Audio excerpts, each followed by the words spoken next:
So, ito na nga guys, may event kami today at hindi namin nabuo ang backdrop. So, panoorin nyo kung anong nangyari. Just like ice coffee in the morning, wakes me up the way I want it. Such a rush, I'm tripping and I'm falling. Got my sunshine pouring like an ice. Ayan, another day, another event with me. This is Miss Shane. At papunta kami ngayon sa North Belton dito sa may Quezon City. Sumabay na nga ako sa mga waiters natin para mag-ayos ng venue today. Maaga nga kami ngayon dahil 10 AM ang start ng aming event. And ito, kalmado pa kami niyan papunta. So habang nasa biyahe, nakaramdam ako ng gutom at kinuha ko nga yung pinabaon sa aming pagkain kasi kakainin namin habang nasa biyahe. Ayan, laking gulat ko nga nang kinuha ko sa bag ko na grabe, manok pala yung naglulutuin. Yung nadala ko, akala ko binalot na spaghetti yan. So yan, may dugo-dugo pa siya guys. So tawanan kami ng tawanan dyan. And papunta pa lang kami, epic fail na siya guys. And nandito na nga kami sa pinaka-venue namin. And nakiusap na kami magpa-park kasi magbababa kami ng mga gamit. And guys, second floor yung venue natin. So akyat baba ulit ng ating mga waiters. And nabagit ko nga sa inyo, isa yan sa mga struggle kapag waiters ka kasi mabibigat yung dala-dala nila. But we have no choice. And we have to prepare para sa event ng ating client. And yan yung pagpasok dun sa may gate. Dahil nga galing tayo sa malakas na pag-ulan, simula kagabi, hanggang pag-alis namin ng ulan pa din. So, basagin yung hagdan guys. Struggle is real para sa ating mga waiters. Pero, tuloy pa din.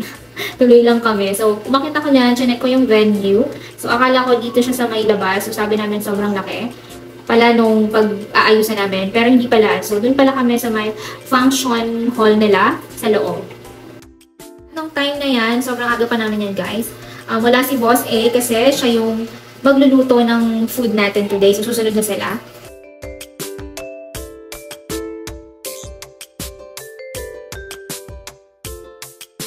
And dito nga namin ilalagay yung backdrop. So, hindi pa namin na aakyat lahat ng kailangan namin. While waiting for them, nagsiseparate na ako dyan ng mga kailangan namin na ilalagay sa backdrop. So, yan. Medyo natagalan kami niyan at nagmamadali na talaga kami.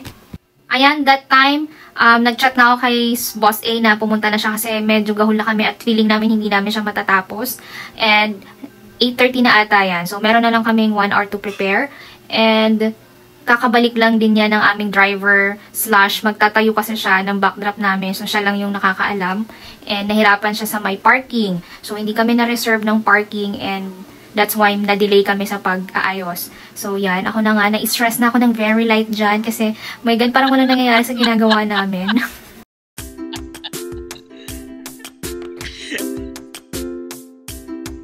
Ayan, nahirapan pa kaming isabit ito na pwede naman palang isandal namin, hindi kami na-update. Ayan, support nga lang ako kay Bintot dito kasi medyo stress na din siya. Pero sabi ko, kalma lang. Kailangan natin itong matapos. Ayan, pumipili na ako ng mga tela niyan at kung anong ilalagay namin. At ito ang isang tinatayo namin. Hindi namin alam bakit pati siya at parang ang tigas ng ulo niya. Ayaw niyang pumantay, ayaw niyang maayos. Para din siyang may pinagdadaanan ba?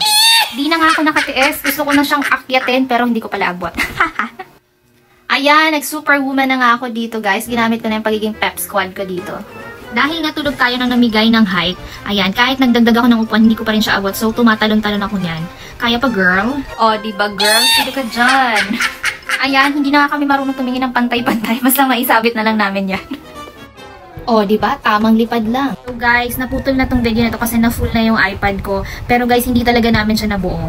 Pero, dahil dumating si Sir Anton from ganitong vision niya, ito yung nagawa niya.